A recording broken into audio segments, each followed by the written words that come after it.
he was 38, he was in better condition than a young man of 21. His basket catches and rifle arm made him one of the most feared outfielders in the game. He was Golden Glove winner the past 12 years. He led the National League in hitting 4 years. Despite his feats, Roberto didn't become internationally known until the 1971 World Series when he got a hit in every game. His power hitting and fielding impressed sports writers and made him the darling of Pittsburgh. And in the clutch, the great one, Roberto, led the way, all the way to the top.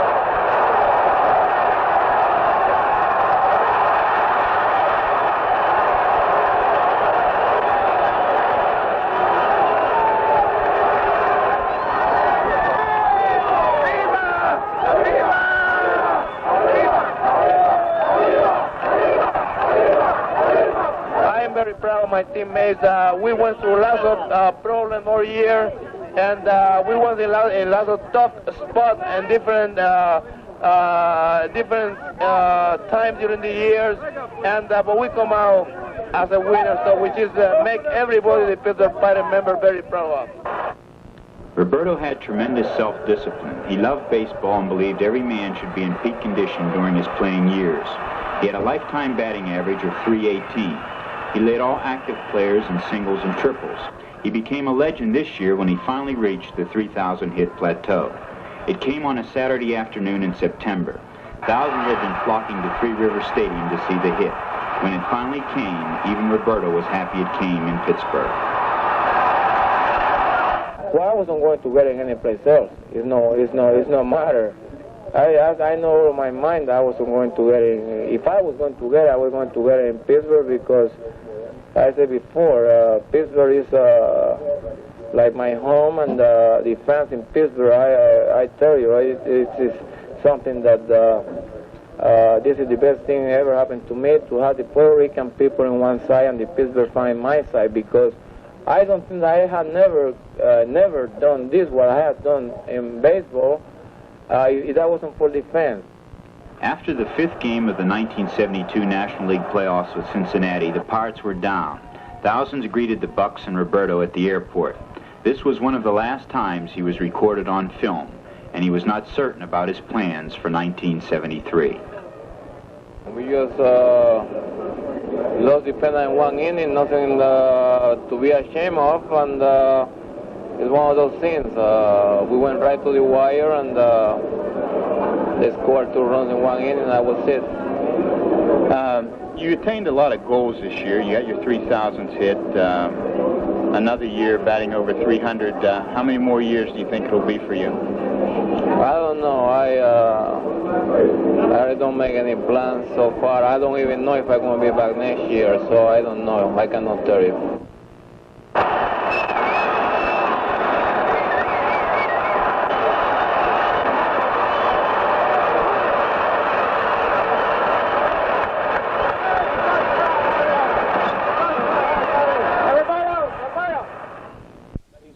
Death came, as yours probably did, with shock and without reason. The phone call at 6:30 this morning was like a nightmare, a hell of a way to start a new year. In his 38 years of life, Clemente gave more of himself back to humanity than most of us will give in a lifetime. He loved people but hated big shots, cherished his friends but despised bigots and phonies, and had the perceptiveness of a biblical prophet. Clemente was easy to respect but very hard to love, unless, of course, you knew him well, and then you loved and respected him equally. He provided me with the most memorable 30 minutes of my professional life, and I'm delighted to say that you'll see why following this program.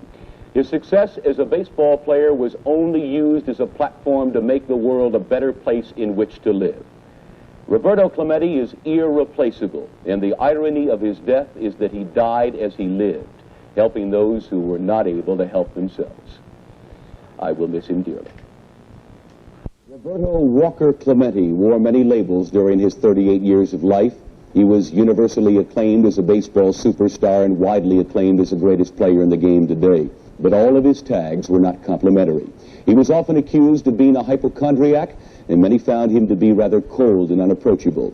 But whichever way you found him, he was always himself, for Clemente despised phonies. Roberto's tragic death last night has not only left the city of Pittsburgh in shambles, but it has done irreparable harm to mankind in general, for he was perhaps the most charitable athlete in modern sports history. There is no doubt in the minds of those who knew him well that Clemente was a far greater superstar as a man than he was as a baseball player. And it's because of that fact that we are so deeply proud to present tonight a conversation with Roberto Clemente, a program that was taped in early October of 1972 and is the only one of its kind that the great one ever consented to do. I hope you'll enjoy it. Howdy there. You have treasured, but you have made it a habit, I think, in the years that I have followed, to keep your private life and your public life very separate. Is there any reason for that? Well, Sam, I have to say that to me I'm a very, very serious person, which I think that when you live your life to the public, then you really have to participate in the public eyes at all the time. And if you take, for example, my case, I know lots of people, and I love lots of people, which sometimes I hurt them because I cannot be with them. My first responsibility is that we start playing the baseball in April and we finish in October. So my first responsibility for Roberto Clemente is for me to be in shape and rest as much as I can to do my best in the playing field. This is something that I would be criticized if I would take lots of time with my friends that they want to be with me at all the time, at all times, and be with them and get tired. And then when I go to playing field, I won't produce. I would say that probably they are the first one that probably would criticize me. So I would say that to me, an athlete, I have to be very careful what he do, because this is something that you are here for one purpose, is to do the best you can during the playing month. People like Joe Namath and Muhammad Ali, for example, who could easily be categorized with you, Roberto, in the greatness as an athlete, have no inhibitions at all about allowing the public to come into their private life. Maybe they do secretly, but certainly they don't disguise it. How do you feel about athletes like Namath and Ali, for example, whose exploits the whole world knows about?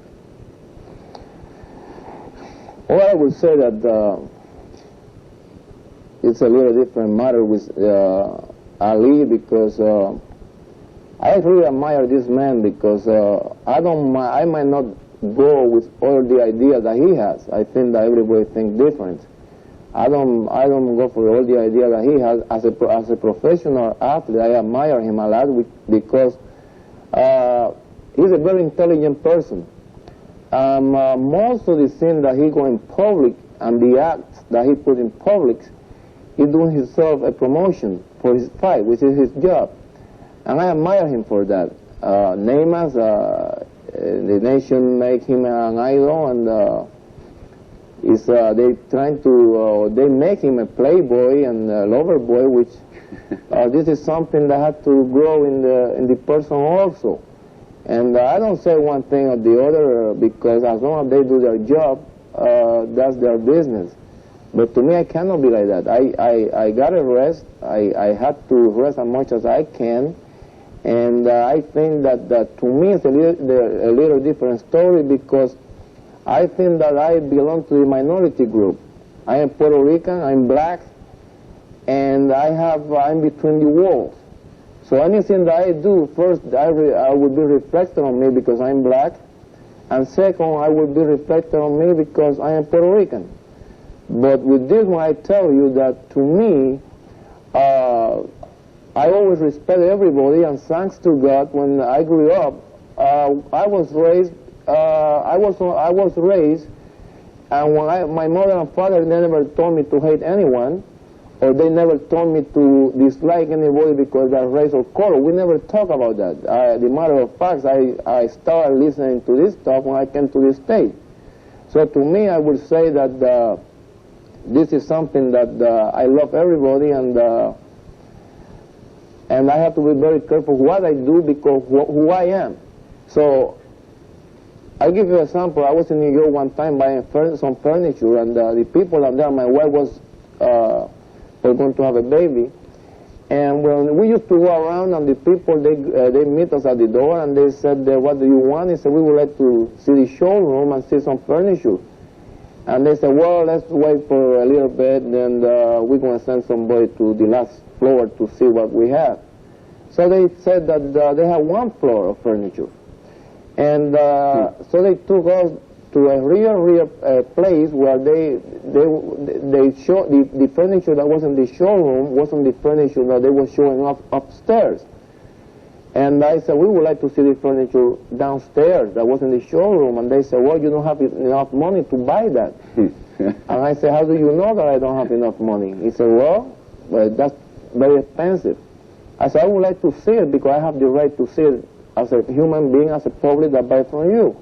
So finally they showed it to us, and I remember I just had some money. We was going to Europe, and I had some money on my wallet. I have $5,000 in my wallet, which I took the whole amount of money. I said, do you think this one can buy it? So they want to know who I was and all this stuff, and when they found who I was, so they said, we have 7 stores. 7 floors full of furniture, and we're going to show it to you, and don't worry about it. And you know, we thought that you were like another Puerto Rican. And right away I just got mad. I said, look, your business is to sell to anybody. I don't care if I'm Puerto Rican or I'm Jewish or I'm whatever you want to call me. But, you see, this is what it really get me mad. Because I am Puerto Rican, you treat me different from the other people. I have the same American money that you are asking for, but I have a different treatment. Because right now you give me my wife a different treatment, and myself and my friend that they are Puerto Rican, so I don't want to do anything about it. I don't want to buy your furniture, so I walk out. We were talking, that's a terribly interesting, fascinating story. We were talking just a moment ago about Namath. I believe this week, the week that Roberto Clemente got his 3,000th hit and joined perhaps the most elite circle of baseball players in history. Joe Namath appeared on the cover of Sports Illustrated. The article on Roberto Clemente amounted to 1 line, or I think 2 sentences, on page 45 or 50 or something like that in the magazine. And it really graphically portrays what you have talked about for 18 years, that if you don't live in New York or Los Angeles, no matter how great you are, you don't get the kind of exposure that the other athletes do.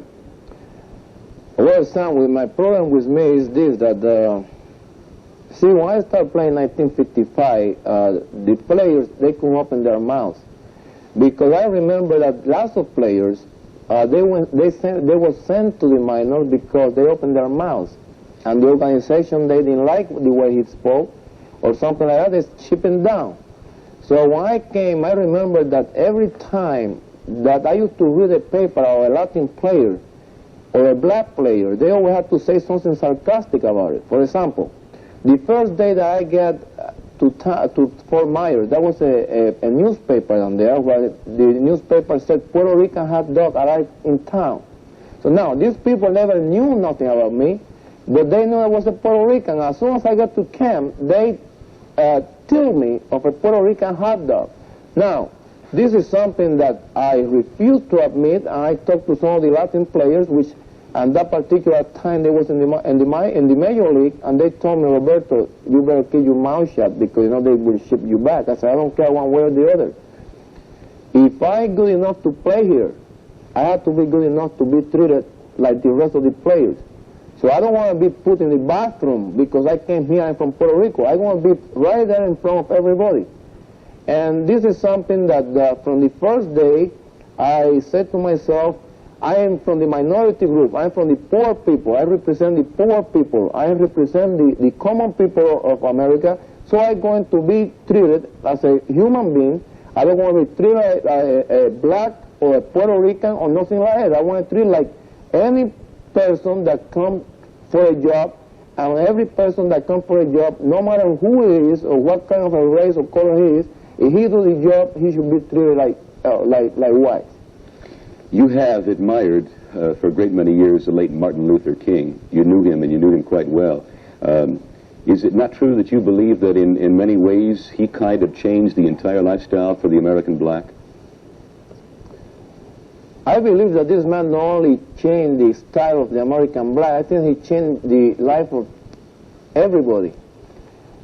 When Martin Luther King started doing his work and campaigning, and you know, we used to go to the South. You know, we used to travel in a station wagon because we could not eat where the white player used to eat. Now, we are in Florida, not too far from Puerto Rico, and you see the white player go to a restaurant, and they said, "Fellow, do you want anything to eat?" Now, we are sitting in the back of we are sitting in the bus. We didn't go sitting in the back of the bus, but we were sitting inside the bus. And I remember I told a fellow, one of the players, I said, "Look, if you ever accept anything from anybody from that restaurant, you and me, we're going to have it. We're going to have a fight because I think it's unfair. If this is the way it's going to be, this is the way we're going to suffer. So now I don't want you to, none of you fellows, to eat anything." So we start right there until I talked to Joe Brown. I said, "This is it. I don't travel no more with the bus. If we cannot eat where the white player is, I don't go for the bus." So Joe Brown said, "Well, we're going to get a station wagon for you fellows to travel," and we was traveling in a station wagon. And when Martin Luther King started doing what he did, he changed the whole system of the American style. He put the people, the ghetto people, the people that don't have nothing, they don't have no saying in those days, they start saying what they would like to say for many years that nobody listened to. Now these men, these people come down to the places where they're supposed to be ignored and they don't want them, and sit down there, and peaceful wise, they call the attention of the whole world. Now that wasn't only the black people, but the minority people, the people that doesn't have anything and they don't have nothing to say in those days because they don't have any power, they start saying things and they start picketing and they start doing what they thought for a long time that they should have a comment. And that, I think that the reason that I said he changed the whole world, because even in Russia, you saw after what happened in Russia that the kids were picketing in schools. And this is something that never happened before, and in the States and also in Europe. Bobby, perhaps the biggest Achilles heel, the biggest thorn in your side, so to speak, has been some members of the press. Some of them come away from seeing you for the first time in a locker room and say, Clemente's a mean man, he frowns, a man never smiles. Is that true? What is really the makeup of your personality?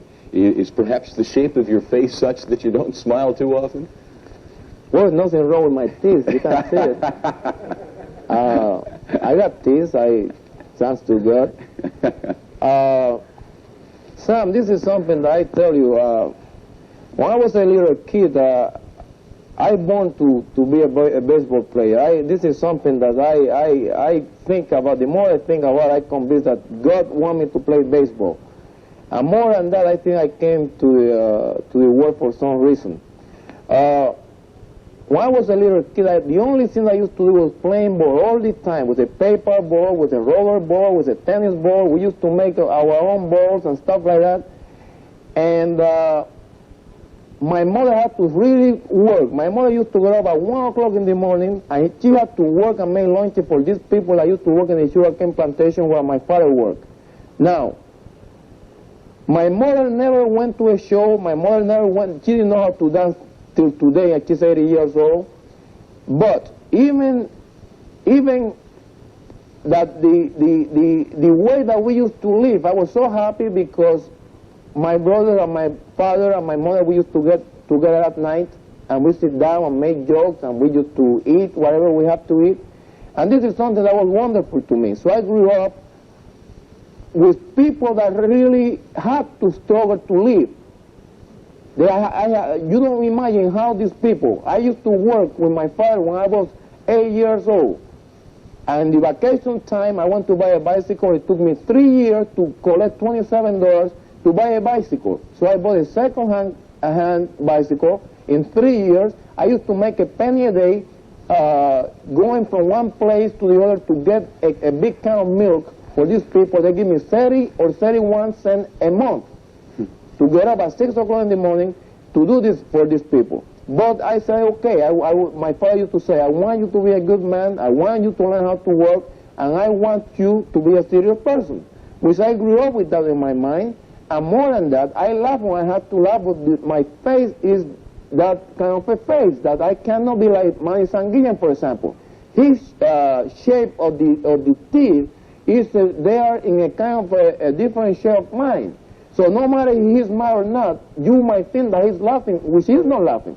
Now, you might think that I'm serious, which I'm not serious. This is the way that I am. And I like to be that way because sometimes you are smiling, and then the next time you don't see me smiling, and you say, hey, what's wrong with you?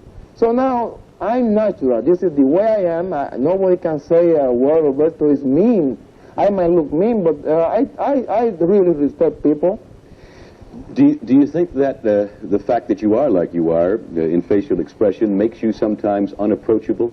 A reporter comes in and sees Clemente perhaps stalking around the clubhouse with that particular expression on his face and say, oh my goodness, how can I go near the great Roberto Clemente when he doesn't look happy? Well, I tell you one thing, I tell you the truth. I don't like lots of writers. This is something that I don't want to deny it, and I know. I tell you why I don't like lots of writers. The writers live of what we do. They might write about sports, football, whatever they want to write. That's fine. I think if I was a writer, the first thing I would try to do is have a good relation with the players. I never criticize a writer that I think that he's sincere of what he's writing.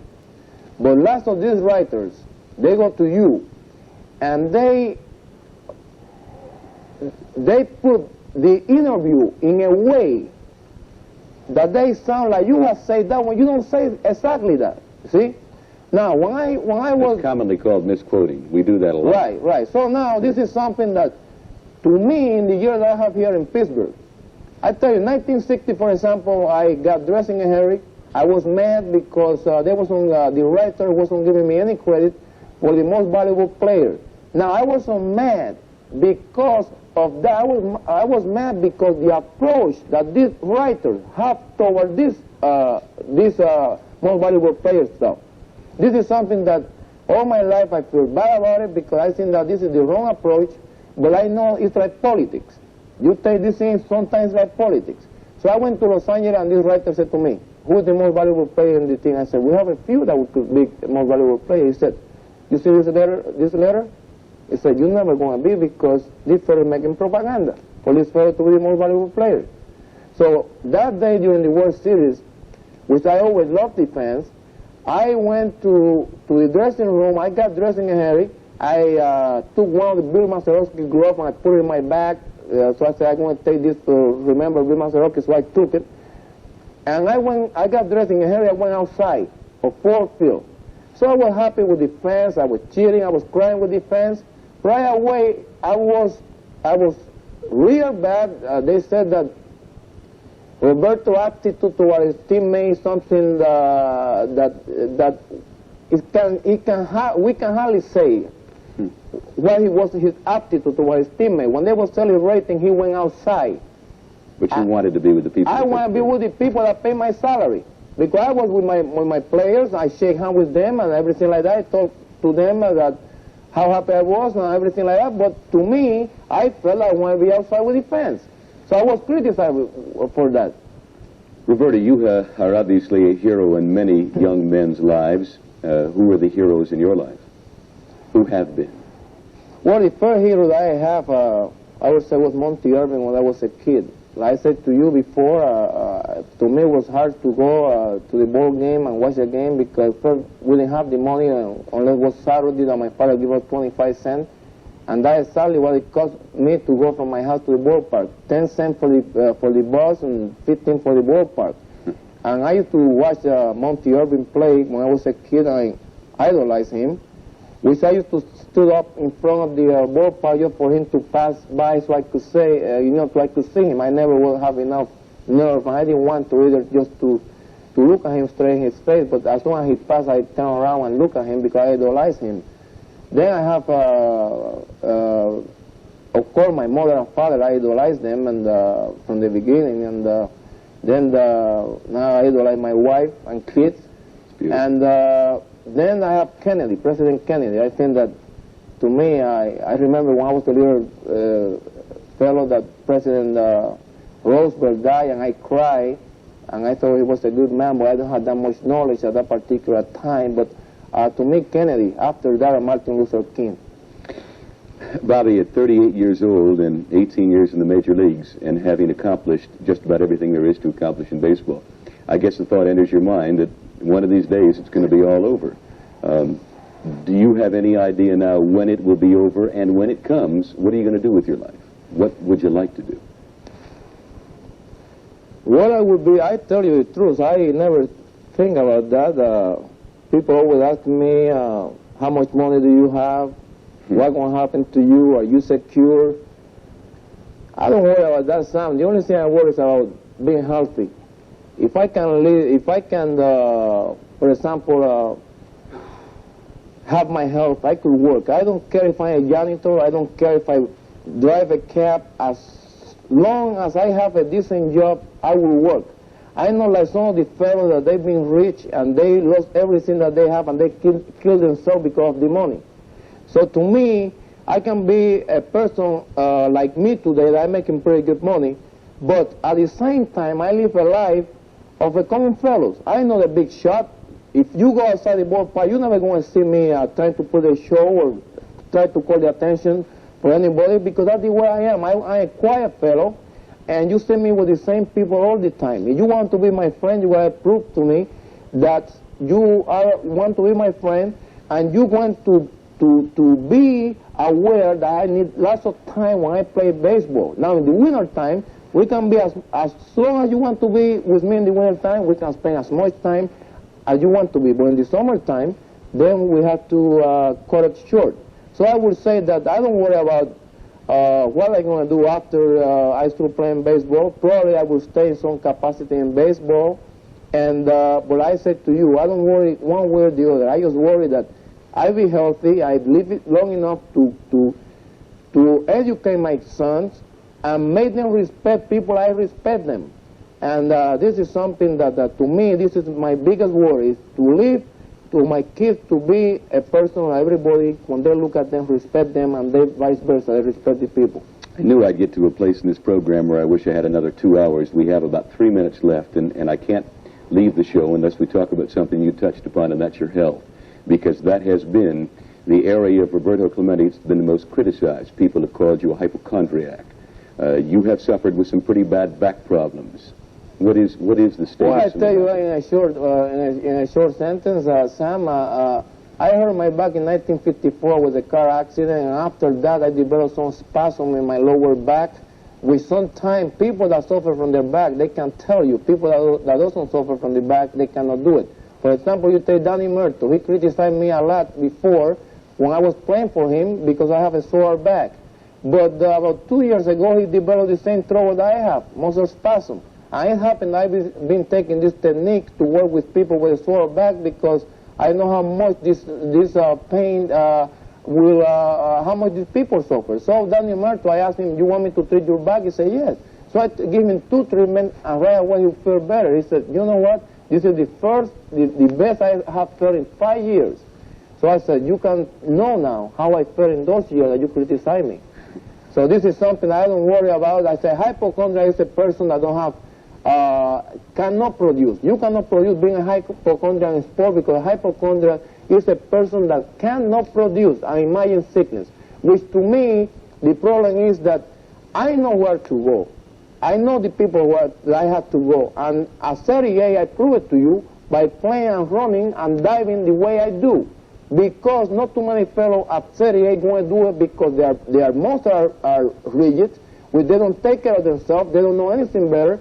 And when they get to an age, they said, I cannot do it no more. I can hardly move. But you see me moving, I still run as hard as I run when I came here the first time. Why? Because I know the people, and everybody believes what they want to believe. But to me, I know that even like in St. Louis the last time, I could hardly move until the day after I was playing. Because I called this man, he said, don't worry about it. And he gave me a treatment, 2 treatments, and right away I was playing 2 days after.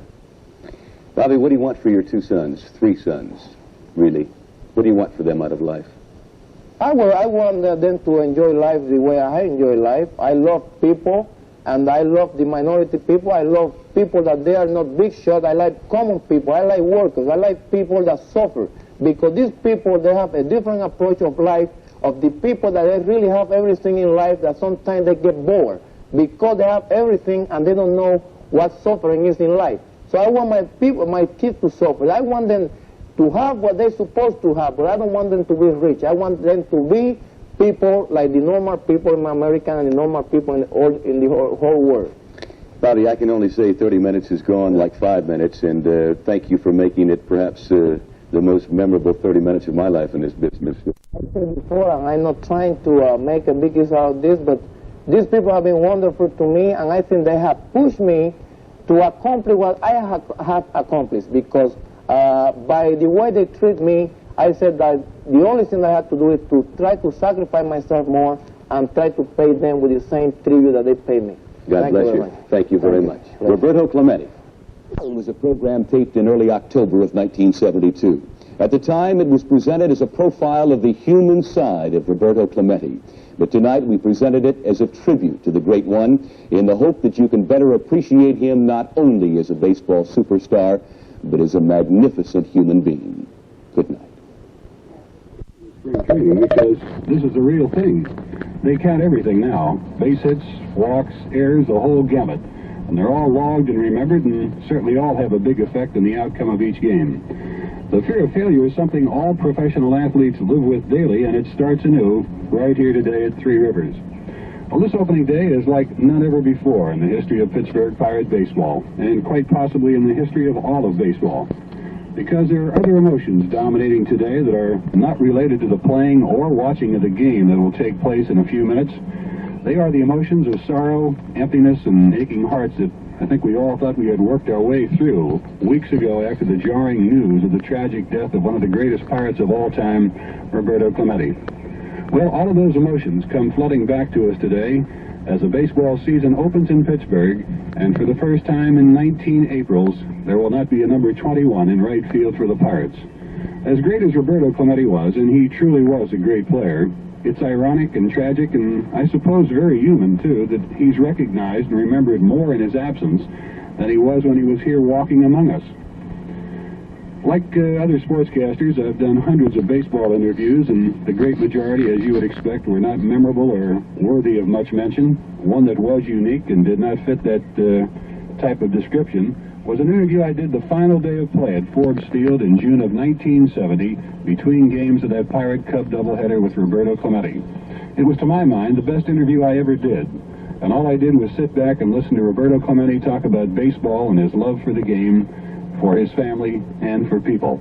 I'll be back to share part of that interview with you after we pause for this message. In June of 1970. You've been in the Major Leagues for what now, 16 years almost. You had some dreams as a boy in Puerto Rico, I'm sure. Did you ever dream you'd reach the heights you have in baseball? No, I tell you the truth. I never thought I was going to play professional baseball. I always liked to play softball, and I never thought that I was going to play professional baseball when I was a kid. Even when I was playing amateur ball, and the people, they were talking about it, that some of my friends that they were playing the same thing with me, they always said that they would like to have a chance with a professional team, but I never did want to play professional. So after this fellow got interested that I played professional, and then I started thinking about it a little bit, and even when I signed, I didn't want to play. So finally, when I came to Montreal in 1965, I was going to go back home, and the people organization, they started talking to me to hold on, that we were going to come to Pittsburgh, and finally I stayed back in Montreal, and here I am. So this is almost my 16 years here in Pittsburgh. Well, you've had some great thrills, and of course we mentioned the many titles you've won. What do you think was the most memorable event in your life as far as Forbes Field is concerned? Mazeroski's home run? No, I don't think that was Maserati home. Maserati home was part of my biggest thrill here in Fort Field, Nelly. I would say that my biggest thrill that in Fort Field was when we won the World Series, and then everybody was in the clubhouse and all the players were celebrating, and I remember that I got dirty and hairy, and I came down to the ball field in the street clothes, and I celebrated the victory with the fans. I never seen anything like it, and I just felt like one of the fans, and I think that was my greatest experience to be with the people, and be with the people in the playing field. Roberto's love for people was not a shallow emotion, as everyone is now finding out. Those of us who had the pleasure of his company and the joy of his friendship and warmth were aware of it daily. It was a philosophy of life that he believed in and lived. And he told me he tried every day of his life to do the best he could with the talents God gave him and to be kind to everyone he met. I asked him how he developed that philosophy, and here were his comments. Well, all my life, I come from a very, very sentimental family, and my mother, she's very, very religious. And all my life, I'm very, very close to my mother, and I would say that lots of times to playing baseball, I am a person, as a ball player probably, and as a human being, I am another person. I really love people, and all my life, I never have any problem with people outside the ballpark. Sometimes I have to say something to some of the writers because I feel that they are not right one, sometimes. But I love people. I would say that I love all kinds of people. So I said before, I never have any hate for any human being in my life, thanks to God. And I would say that I love everybody. So this is the way I always feel, and I think that I'm glad because I took after my mother. Roberto's final hit in the regular season came right here at Three River Stadium, and almost prophetically in 1970, he talked about it as it then being the terminating point of his fabulous career, his 3,000th hit. I asked him how many more years he wanted to play baseball. Well, Mary, I'm a very funny person because I think that I would like to play as long as I can help a ball club. And sometimes, like year before last year, I played with a very bad left shoulder, and it was very, very tough for me. I don't want to play like that because I hurt myself, and I hurt also the fans, and I hurt the people organization. So I would like to play until I reach the 6,008. That's the truth. I think that that's something that not too many players accomplished in the past, and not too many players are going to accomplish in the future either. So I would say I would like to play until I reach the 6,008. Well, unfortunately for all of us, that statement turned out to be tragically true, as the record books are now closed on one of the greatest careers in the history of baseball, and they show under the hit column for Roberto Clemente exactly 3,000 hits. I'll be back with a final comment on warm-up time in just 1 minute. Roberto Clemente, and one of the best I ever heard, and a very articulate man, and a man who has a love for words, Haywood Hale Broom, said it all on March 20th at the governor's baseball dinner in St. Petersburg, Florida. And here were his comments. It always seemed to me that the great athlete was a man who did easily and joyously the physically impossible. All of us know what the human body is, what can and cannot be done, but all of us had the privilege at some point of seeing a man become a bird, or become a bullet, or become an arrow, or become a cannon, and suddenly to do with explosive grace the things that we don't think the human body is capable of accomplishing. I saw Roberto Clemente many times, and I remember them, and I remember seeing a throw begin and thinking, no, at that angle you can't do that, and he did it. And from that place, you cannot catch that ball. He not only did it, but he seemed to be there just a little bit ahead. And it is that which perhaps makes the inner golden pocket of our sporting memories, to see a man be more than men can be, and in that final and generous effort that he was making at the time of his death, he was again more than men usually are. Those are my feelings about Roberto Clemente, so spoken by Haywood Hale Broom. And I think that's the feeling a lot of people have at this ballpark today, and they certainly are the feelings of Bob Prince and Nellie King. That's it for this first warm-up show. We'll have the starting lineups for you after station identification. This is the Pirate Baseball Network. personal thing, Nellie. I was kind of thinking, didn't they get to hear any of it at all on the radio? No, we tried to record it here, and we couldn't pick it up off the PA system, and it just doesn't come up into the press box at all. So, well, here at Clemente, of course, was extremely overcome, and for all of us down there, and it was a tremendous moment. And I'll tell you, I got the duck bumps started when those 5 gentlemen returning from Vietnam came out individually, and everybody stood and gave them a rousing ovation. And then as Vera came out and held my arms and kissed me and said she didn't want to be here too long, there was nothing could be done about it. And then those 3 young sons came out, Nellie, and it was more than most of us could stand. And Manny Sanguine was deeply touched, as was Manny Sanguine. He left the field and couldn't take it any longer. And I wanted to tell you the truth, I wanted to go with him because my heart was broken at that moment. well, good, and I know how close you were to Roberto, and of course to Vera too.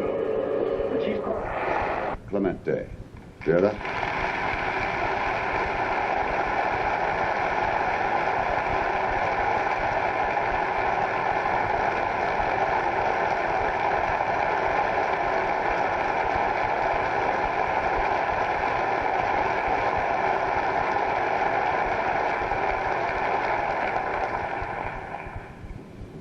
And also a lady who brought Roberto into this world, his mother, Mrs. Clemente.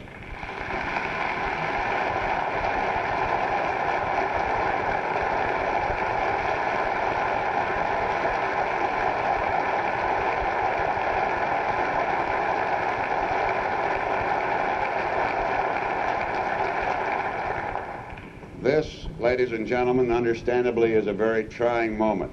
These have been very trying days and hours for the mother of Roberto and the wife of Roberto. May I ask you all now to please stand for the playing of the Puerto Rican anthem and our national anthem.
His Excellency, the Governor of the Commonwealth of Pennsylvania, the Honorable Milton J. Shepp.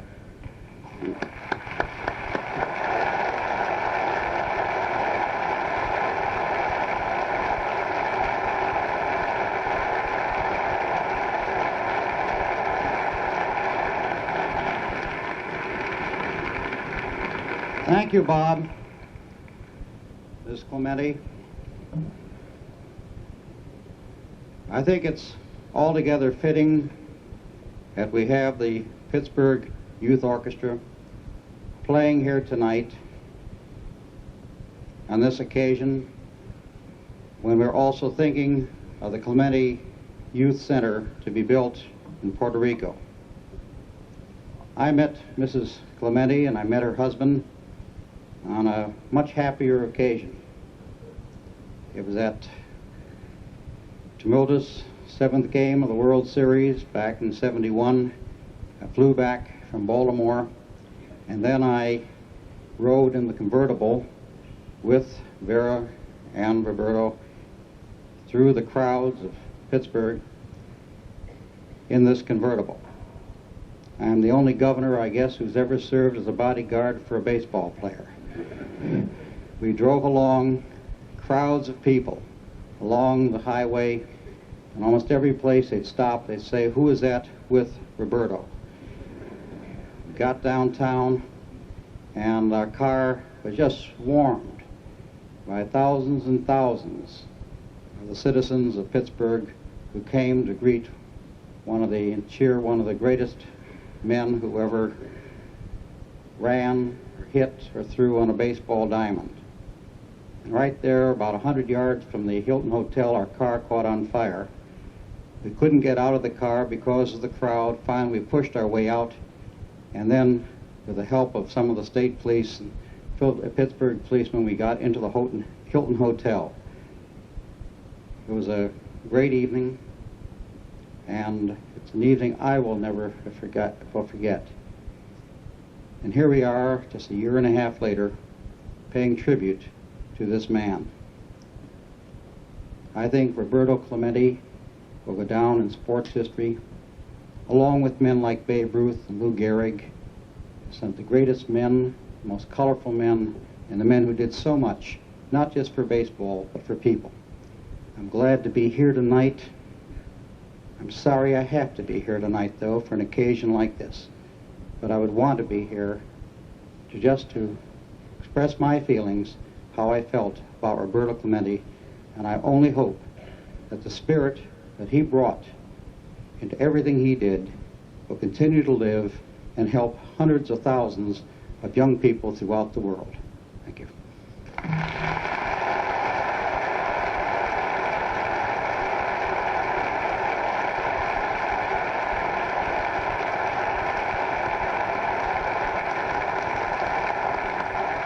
Governor Shapp, thank you very much. And now on television and live to our audience here at Heinz, Mr. Arthur Harris, who's the gentleman that's the president of Triad and happens to be also with one of our sponsors, the Fine Gulf Oil Corporation. Arthur? Thank you very much, Bob. This is a real pleasure, and I certainly am happy to be here to make a presentation to a very lovely Pittsburgh lady.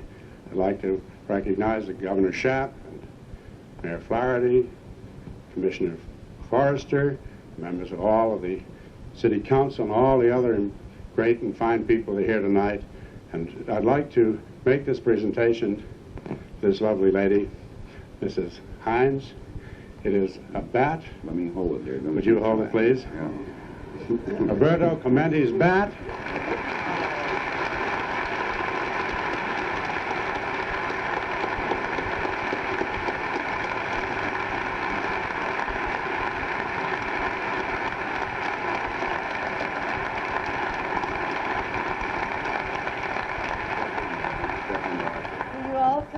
Play with me. We certainly will, Mrs. Hines. We certainly will come out and play with you. You'll note, too, that there's a baseball there, so we can start the game. It's the important ball that was played in that great game. Oh, really? And I'd like to read to you what it says on the bat, because I think it's something very nice and something that folks ought to hear.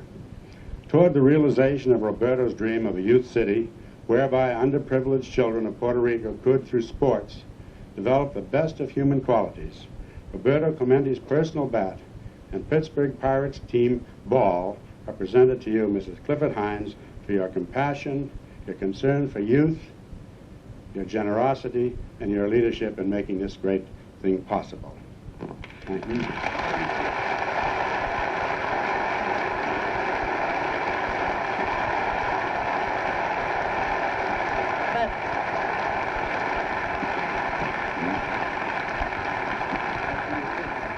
Thank you, but just remember, we cannot do these things alone. We need each and every one of you to help, and go along with us. Thank you very, very much. Bob, we have some great ideas about the city in San Juan, but I am almost caught up more than that with the fact that you can relate superstars in the field of music and arts and symphony and athletics all at the same time. And to have this type of a turnout for an evening like this is very, very meaningful to all of us. I would have to say, too, Joe Brown, that this would be something without question, and I like to believe that Roberto's looking down on us and realizing that his dream is starting to come true even more so than what it was in the past. I think that's true, Bob. I was very fortunate to be sitting with Mrs. Clemente before intermission, and she was so pleased with and enjoyed so much the performance, particularly the fact that this wonderful symphony is composed of young people in whom Bob had so much interest. And the whole evening, I think, is particularly fitting of the type of thing that Bob loved. I'd like to also think that we should say, without any question, our sincere thanks to Mrs. Clifford H. Hines, who made much of this come possible, along with of course, the many other sponsors involved, Dan. And the young people here that are making the evening so lovely. Yes, Bob, that's surely the truth. Joe, I know that it's been talked and worked and discussed and sort of, well, brought into the focus at all times. The ball club, I think, has received some impetus over the loss of Roberto Clemente. It seems as though they're playing as though they dedicate this entire career, this season, to him. Well, we hope that's true, Bob. No one can forget Roberto. And I think, as Bill Burton said in spring training, that perhaps Roberto Clemente will lead us to another World Championship in absentia, in effect, because of the dedication these fellas are going to put to the 1973 season and the true love that they had for him, because he was more than a ball player. He was a great man. Yes, that says it all. He was, without a question, a magnificent human being. We'll return to the Pittsburgh Youth Symphony and the Roberto Clemente Youth City Foundation Memorial in one moment.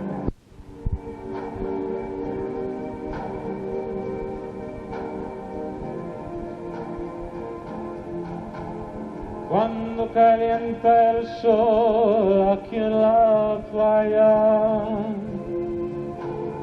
siento tu cuerpo vibrar cerca de mí. Es tu palpitar, es tu cara, es tu pelo, son tus besos, me estremezco.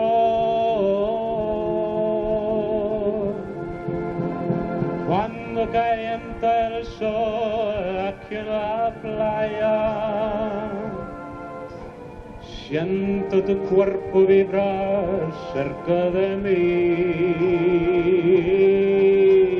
Es tu palpitar, tu recuerdo, mi locura, mi delirio, me estremezco. Oh, cuando calienta el sol.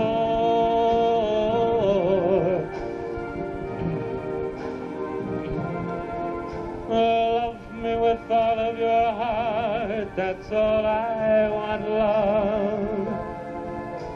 Love me with all of your heart, or not at all. Just promise me this, that you'll give me all your kisses every winter, every summer, every fall. When we're far apart or when you're near me, love me with all of your heart or not at all. But don't give me your love for a moment nor an hour. Love me always as you've loved me from the start, with every beat of your heart.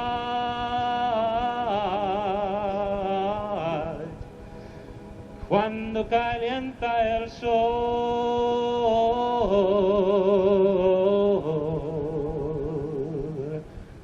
cuando calienta el sol.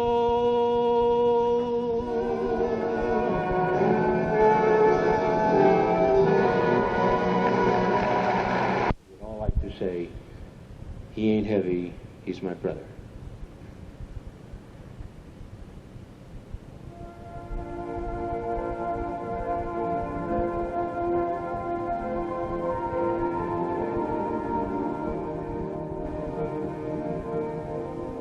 The road is long, with many a winding turn that leads us to who knows where, who knows where. But I'm strong, strong enough to carry him. He ain't heavy, he's my brother. So on we go. His welfare is my concern. No burden is he to bear. We'll get there. For I know he would not encumber me. He ain't heavy, he's my brother. And if I'm laden at all, I'm laden with sadness that everyone's heart isn't filled with the gladness of love for one another. It's a long, long road from which there is no return. While we're on our way to there, why not share? And the load doesn't weigh me down at all. He ain't heavy, he's my brother. He ain't heavy,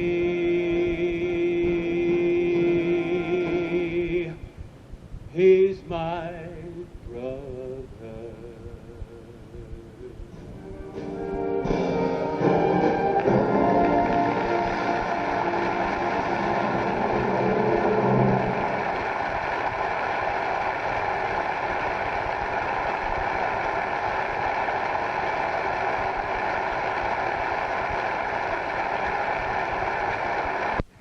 Nellie, you showed more stand power than you did on the other day out against the Cardinals.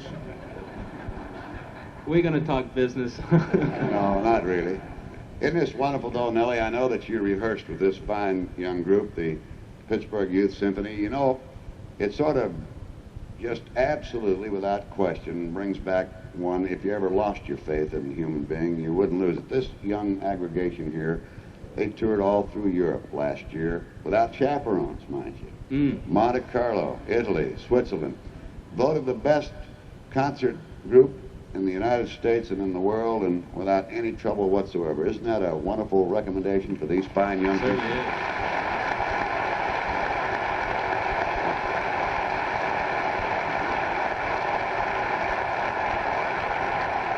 And one other thing, Nellie, I think we ought to, Commissioner Tom Forster sitting there, my old arch rival, God bless him, and a wonderful American and a citizen of Pittsburgh.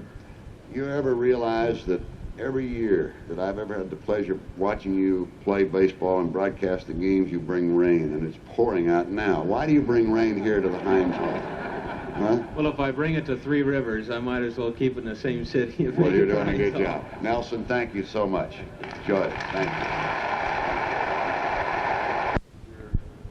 And the voice of a man will now be seen. For those of you here at the Heinz Hall for the Performing Arts, you shall hear his remarks. Vice President of the Pittsburgh Pirates, Mr. Bing Crosby. Now,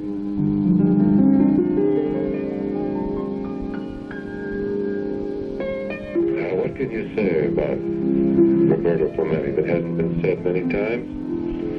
Probably said a lot better than I could say. I suppose my sharpest memory of him depicts him limping up to the plate, swinging that big bat, wrenching his neck every which way, twisting and turning, cracking his back.